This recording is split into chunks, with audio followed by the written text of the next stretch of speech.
Okay, so I have a new laptop, and this is officially the first video I'm making on this. I've really no idea what the quality will be like. I had a little test run earlier and seemed the volume was okay, but the picture is a little bit, I can see it right now, it's a bit hazy. Anyway, as long as you can hear me okay, that's the main thing. So I want to talk a little bit about Extinction Rebellion and their latest stunt. They turned up outside the Treasury building in central London in a fire engine. Whether this was because one of them has some access to a fire station, I don't know. If they are a firefighter, then I think their job should come under question, because it's clearly an irresponsible thing to do. But how they got access to the fire engine is a question in itself. But they decided to spray fake blood, so I assume this was water dyed with red at the Treasury building. I imagine that would cause some damage from the dye in the water, I don't know, but it's very conceivable. Not that Extinction Rebellion care about damage that they cause, they've never cared about that. The only thing Extinction Rebellion are interested in is getting attention. In this regard, have they been successful? I guess you could say they have. They've certainly got a lot of attention this year. Has it helped anyone impacted by climate change? I would strongly debate that.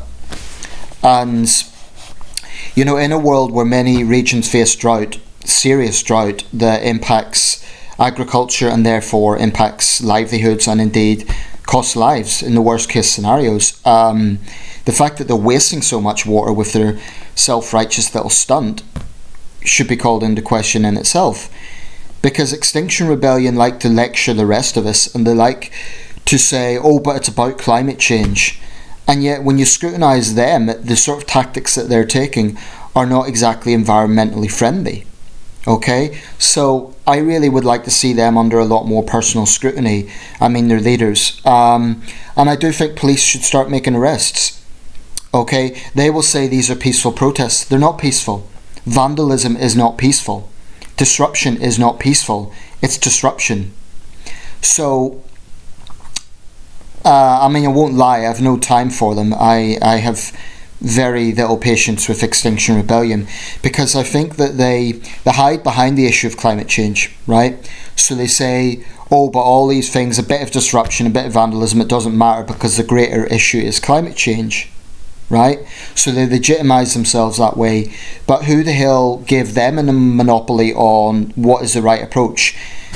I think most people recognise that there is a problem of climate change. I think most people recognise that governments need to act, but there cannot be a situation where one lobby group, one movement says that they alone have the legitimate approach, that they alone have legitimate tactics. I think the vast majority of the public are fed up with them, and they're not interested in debate, they're not interested in dialogue. All they're interested in is their self-righteous, attention-grabbing stunts. Amusingly, it backfired. The hose got out of control, and that's somewhat amusing, but they're going to keep doing stuff like this, and had they been successful, had the building got sprayed with this stuff, I'd imagine there'd be significant damage there. It's a over 100-year-old building. I'm sure it's a listed building. So I don't know how they think that vandalising a historic building, I assume they targeted Treasury, because that's obviously where money is, it's the section of government where spending is allocated. And I guess their point is people die from climate change, but I do not see how that stunt will influence any government policy. They've already got a lot of attention. So if their argument is, we're galvanising attention in order to hardwire the policies, they've already done that. So why these continued stunts? I think governments do need to act on climate change, but they shouldn't be acting out of the demands, unrealistic demands, of this sort of lobby group. What Extinction Rebellion is calling for is zero carbon emissions in 5 years. That's simply impossible. I think we could reduce carbon emissions. I think there's more we can do. But is Extinction Rebellion going to lecture countries like India and China which are far bigger emitters. So yeah, it's a stupid stunt, very typical of Extinction Rebellion, but I really would like to see their leaders put on the spot. I think for too long the authorities have been going easy on Extinction Rebellion. I think they need to be started to be treated with the contempt that they deserve, because all they are is disruptors, anarchists and vandals. That's really all they are, and they have this self-righteous idea that they are correct, and if no one challenges them, they'll just keep doing this. Okay, so that's how I feel about it.